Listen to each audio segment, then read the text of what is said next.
He's Irish O'Fell. My name is Tom Lang, and today we are breaking down an interesting segment group for Florida State on the offensive side of the ball. It's the running back room. Ira, there's a lot of ways to go through this, and typically when we have this discussion, we've done these videos over the years, we usually go by seniority and work our way back to maybe some of the young guys who could surprise. But I kind of feel like this is somewhere where you'd split the newbies from the old guard. Florida State had 5 scholarship running backs participating in spring camp, battling to show new offensive coordinator Gus Malzahn their wares. And we knew that Usman Kroma, the true freshman, was on the way. But Florida State saw fit to go grab another veteran from the transfer portal in Oklahoma transfer Gavin Sawchuk. A lot of interesting things to consider here and ponder before the season opener against Alabama. It might be the most intriguing room, I think, on this entire football team going into 2025 because, you do have some really exciting new pieces. I think Kroma is the one that everybody wants to see. So highly touted coming out of high school. Florida State flipped him late in the recruiting process from Georgia. People that covered him, people that watched him in high school just rave about him and what an elite talent he is. So we really want to see that. And then you bring in Gavin Sawchuk from Oklahoma, and he obviously has had a lot of success on the college level already a couple of years ago. So there's a lot of buzz about those two guys, but you do bring back a bunch of other guys that have played and have had different levels of success, haven't really blown anybody away, but I also don't think we're ready to move on from them either. So it's kind of a weird place right now, I think, for that entire group. Doesn't seem to be a really strong pecking order. Yeah, and we'll get into some of the players specifically, but Ira, I feel like the coaching staff is in the middle somewhere too, because you obviously invest a lot of money to flip a kid like Kroma from Georgia. So that proves that you want a future to be set with a premier player. You're going to literally invest in that. But then also they had 13 practices, I think, but because of the shortened spring, 13 practices to consider all these scholarship running backs. And while they didn't escort any out the door or suggest any should leave, they did add another. So I think they're in between too. Yeah, they certainly were not blown away by what they saw this spring. And part of that, you can make it somewhat of an excuse in the fact that the offensive line was banged up in the spring, so they were limited. They didn't have the full complement of all those transfers they brought in and, that entire group. But even when they had opportunities, like the one scrimmage we were able to go see, the media was invited to, the running backs looked okay. They looked fine. They didn't look terrible, but they didn't look great. So I think that maybe that's what the coaches felt like at the end of the spring, that, if we're going to have the running game we need to have with Tommy Castellanos, with a Gus Malzahn offense, you've got to be able to run the football, and you've got to be able to not just get the yards. Jimbo Fisher used to say all the time, if I have to scheme up every yard, then you're not the right running back. And the running backs have to make some of those plays. I don't know how many of those plays they saw in the spring, so I think they felt like maybe we can go find somebody who could be a bit of a difference maker, at least until Kroma settles in. Again, the challenge with Kroma is he's not getting here till this summer, probably pretty soon after we record this. And then, he'll have a couple months to get ready, but he did not have spring practice. So do you really want to trot him out there early against Alabama? Or would you like to have Sawchuk or Roydell Williams or one of those veterans do that first? Gavin Sawchuk is a really interesting player. Of course, Florida State fans know from his performance in the Cheez-It Bowl down in Orlando a couple of years ago. They saw him up close and personal, and they got to see, obviously, what would be a very, very good 2023 season for Sawchuk, in which he rushed for over 700 yards. But he's had a checkered injury past in his redshirt freshman year. He had a hamstring that he dealt with last season at Oklahoma. He had a quad injury that kept him limited for multiple games. But I got to tell you, Ira, watching the best of Gavin Sawchuk when he's healthy, this is somebody who runs with balance and patience. He does have some explosiveness, but he can be tough to bring down if you tackle at his lower half. This is a professional get, a productive and proven get for Florida State if Sawchuk is healthy. This could be a running back room. Let's just say, for argument's sake, that Sawchuk and Roydell Williams were the top 2 backs to start the season. Physicality, I think, is one thing that you would say they have in common, the top 2 running backs. Yeah, and I think that that's going to be a hallmark of a Gus Malzahn offense. And I also think that in the way they want to run the football between the tackles and really kind of keep the chains moving, getting good, positive down and distance situations, not being a lot of 2nd and 12s, 3rd and 13s, like the Florida State offense was in a lot of times last season. But also, those are 2 guys who have they've proven it. They've proven it at this level. A lot of those guys behind them have talent. We know Sam Singleton's got the breakaway speed. He's had a kickoff return for a touchdown. We know Cam Davis is a physical freak and is powerful. We've seen him move the pile, but I don't know if we've seen them be proven to be complete backs, to have the vision, the balance, the things that make a running back really, really special. Now, they believe they have it. Cam Davis, when we spoke to him in the spring, was, I think, a little irritated that people are down on him and down on that running back room. But listen, man, this is a big show me year for a lot of those backs because, not just those two, but, Keziah Holmes is a guy that's been here for a few years. Seems like he's been waiting for his chance, and it really has never really come. And then, certainly those younger guys, I mean, they believe they could be all around running backs, but they're going to get a chance to prove it because I don't think it's going to be a situation where Gavin Sawchuk walks on campus and he's automatically the number one and gets all the carries. Those guys are going to get chances, but it's about time they really need to show what they can do.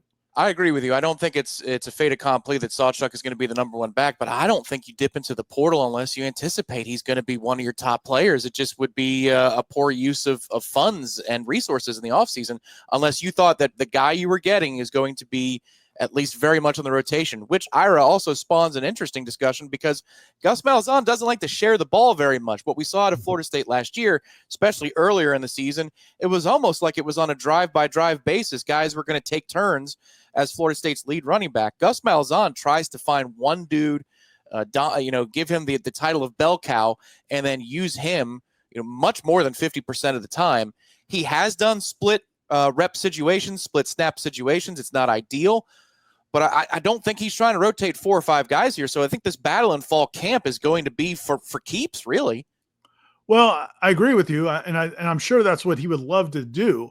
But I also don't, we don't know yet if he's going to have the guy that he can do that with. Maybe at least until Cromah becomes that guy, or Gavin Sawchuk if he can stay healthy. I just think about, again, like Roydell Williams. We have not seen him be special in the open field. I think he's a strong physical guy. I think he can run between the tackles. I think he can get you the 5, 6, 7-yard gains. But he had a lot of carries to Alabama and did not have a lot of special plays in terms of, just breaking off highlight reel type plays that you want to see from a running back. And again, Cam Davis and Sam Singleton, they bring some speed. The one guy we haven't talked to at all, who obviously is a game breaker, is Jalen Lucas, who missed almost all of last season with an injury, but was the star last spring and last preseason, was expected to be a big part of this offense.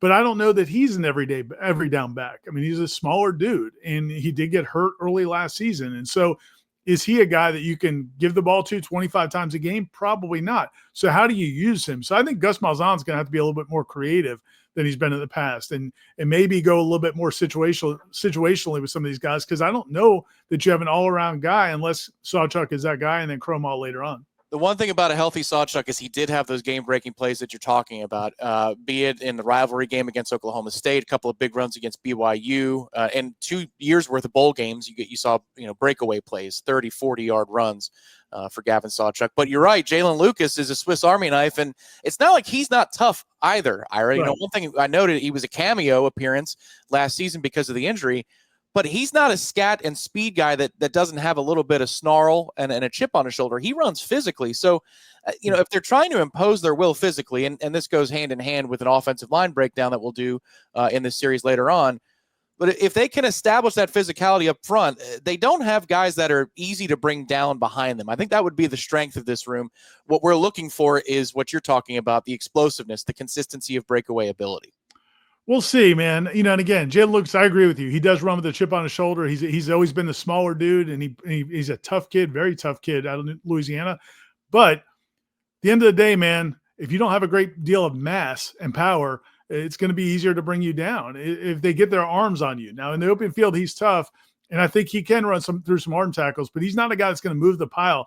Cam Davis is like the exact opposite of that. I think he is a guy that can kind of move the pile, but he has not shown the ability to see the cut, to elude somebody in space. He seems to be more willing to kind of take on those tacklers, and you're not going to make a living in college football just taking on tacklers. So again, that's where you'd love to see one of those guys, and Roydell's also in that mix, probably, all of them, any of them, just use this offseason to improve where they're not strong, because they've all shown that they've got like that 1 or 2 really plus tools, but I don't know if they've shown they've got the 3 or 4 or 5 tools. And so that's, I think, going to be a key to see who Gus Malzahn can really count on.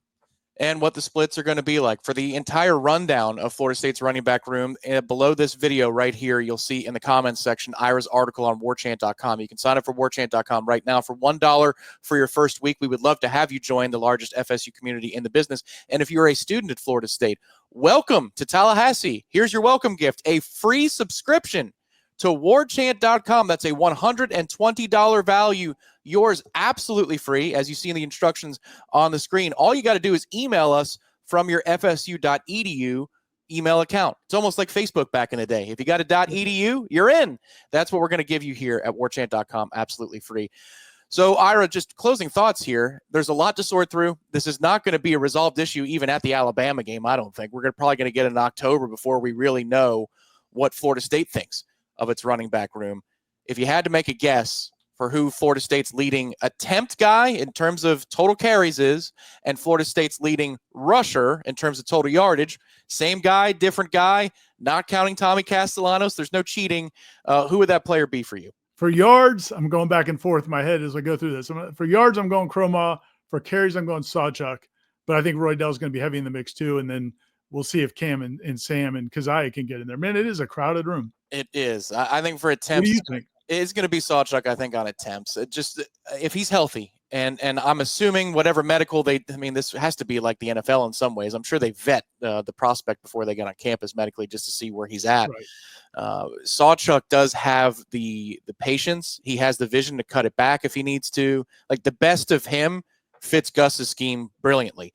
So I think there's a real good chance that he would get a lot of the carries. Also, I don't think you bring him in to sit him. So it's almost like you're getting a little bit of a cheat kind of an answer there. But I can't wait to see what Cromod does in this offense. Because if he's good, like ready, I should say is probably the better word. If he's ready as a true freshman, I agree with you. I think he'll rack up the most yards because of the explosive plays. But don't sleep on Jalen Lucas in this discussion, because and it might be for catches as well. He's going to be kind of that crossover combo weapon. But I think when you look at the end of the year for explosive plays, it could very well be Jalen Lucas. Now, remember, everybody, for watching this on YouTube, this is the first in a series, but we're creating a playlist of all the breakdowns. So you'll get in one nice, neat little area on Warchant TV all of our breakdowns for all of the position groups. Tune in right there and stay tuned at warchant.com, Warchant TV. Hit the like button underneath the video. Subscribe to the channel. Ira, appreciate the time as always. Thanks. And yeah, all those students, listen, man, when I go into Chick-fil-A or I go into the restaurants around campus and some of the servers talk about watching us on Warchant TV, here's your chance. Email and get a free account to warchant.com. There it is. Support at warchant.com. It's that easy. Welcome aboard and welcome to the Noles family. And thank you, everybody, for watching this video.